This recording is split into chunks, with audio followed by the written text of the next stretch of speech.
एथर षष्ठ वचन दियो।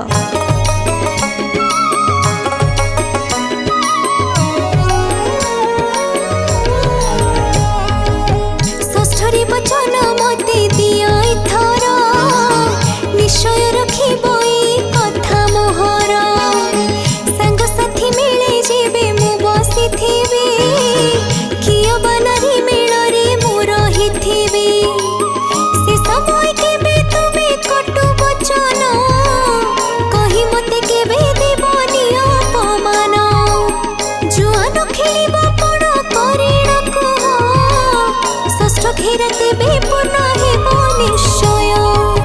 षष्ठरी वचन मते दियो एथर, दियो एथर, निश्चय रखिबो ई कथा मोहर, ई कथा मोहर। हाँ, ए कथा को कानी रे